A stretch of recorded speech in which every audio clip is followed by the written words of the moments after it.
Hey, what's up guys, welcome to another video. So today I will be doing what's on my MacBook Pro. This is a 2019 model, so recently bought and got some great apps installed. I use pretty much day to day, and I think it's something that you might want on your MacBook Pro. Before I start, do go and check out what's on my iPhone XR. Some great apps on there as well, which I reckon you definitely can do with having on your phone as well. As you can see already, I don't change my dock at all, so this is pretty much the standard dock that you get. Go into Launchpad, and again, I don't move anything around. So we have the App Store, we've got Safari, my default Explorer, and you got Mail for my emails, and got Contacts, Calendar, Reminders, Notes, Maps. Some of these I don't use as much, but of course some I do. Messages, FaceTime, Photo Booth, we've got Photos, we've got Preview, Home, iTunes, Voice Memos, GarageBand, iMovie, Pages, Numbers, Keynotes, News, Stocks, Books, Dictionary, Calendar, Siri, Mission Control, System Preferences, and of course you've got a bunch of other sort of applications that are system-based applications, including Screenshot. And of course, this is what I've downloaded from Apple website. It's called Xcode. You can also get that from the App Store. So if we go into the next page, not many apps, but certainly things that you will want to use and that will help you in your use of Mac, I assume. To start off with, we got Photoshop CC 2018.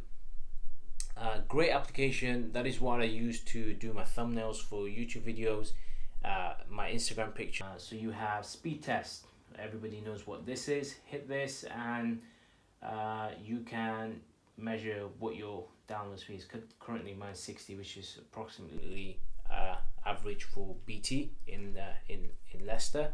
M Installer is a plugin application, so for stuff like Photoshop, Final Cut, Motion, Premiere, some other applications, you can download plugins. I've got Mlet plugin, so what that allows you to do is change the color of your scene, so you can put grain on, put different sort of filters on and stuff like that. Then you have Launchpad Manager Yosemite. This is demo version. I have put my key in. For some reason it's not recognizing the key, but essentially what you can do is get rid of unnecessary apps and you can remove them from the Launchpad. You can rename them, rearrange them, which is what I've done here, and you essentially can regenerate your Launchpad to how it is originally, and do all sorts of different things. You can save the layout, anything that you want to do, as long as you have the full version. Great app. I recommend you download this if you have like OCD of keeping things clean. The next app I have is iOS App Signer. Now this app is used with Xcode. So if you wanted to side load an app, if you don't know what side loading is, I will make a video on this very soon, hopefully in January next year. So keep an eye out for that. It's something I reckon most of your iOS users will want to know. So great app, but it essentially just signs and certifies your developer account, which is required when you want to side load an app. ClipGrab. Excellent app. Let me just show you. So anything that you want, remind me later. So let's go to YouTube. Right, so this video of Tom Cruise forcing James Gordon to do skydiving is what I want to download and sort of keep. So I'm going to copy this. I'm going to go to ClipGrab, and as you can see, it's already detected what I've copied, and these are the options you can download it in. A simple, clean app, no advertisement, you don't have to pay for it, nothing like that. It's just pure, simple downloading app. Then you got Microsoft Word, everybody knows that. You got After Effects for doing some motion sort of graphics for the videos. I don't use it as much because I don't do complex editing at the moment, but it's a great app to put in effects in your videos.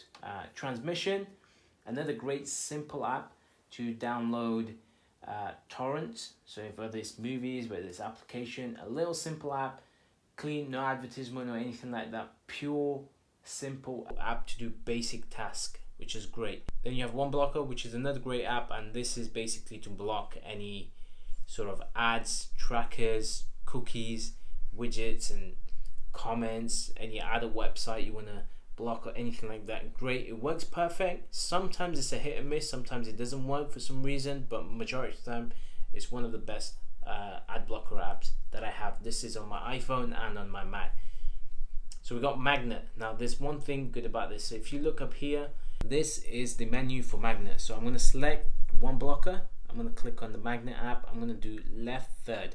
As you can see, it's done that. I'm going to click on this, I'm going to do center third, and I'm going to click on this, I'm going to do right third. As you can see, I've basically split the screen to do multitasking. Another great app I have, which I'm currently using, is called Afunta. Do this, and the icon for that app is here, and basically it stops your Mac from going to sleep. You want to keep it awake indefinitely, whether in minutes or hours, or until the app is running, until the movie is finished playing, etc. You can set it up. It's a free app.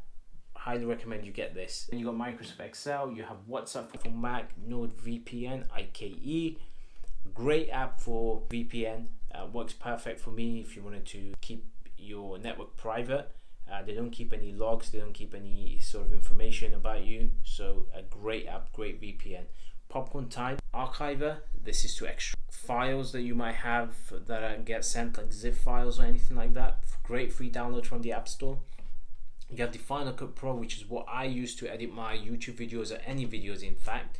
A great app. It has its ups and downs, but I've been using this, so I'm comfortable. Now everybody knows you can't actually uninstall most apps from the Mac. So how do you actually get rid of all these apps? So how do you get rid of clutter? The app cleaner, and I go to my application folder and just say I want to get rid of WhatsApp. All I do is drag. It will find all the relevant files. You just click, click, click, and you click remove. I'm going to click cancel because I don't actually want to delete it. But essentially that will get rid of all the relevant files, related files that are related to WhatsApp, and will delete that for you and put it into your bin.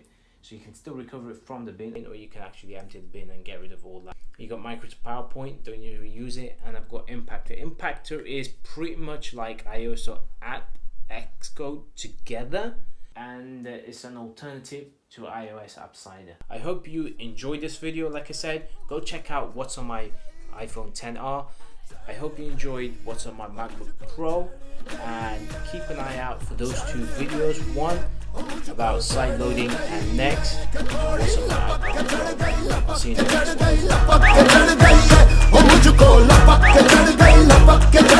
one.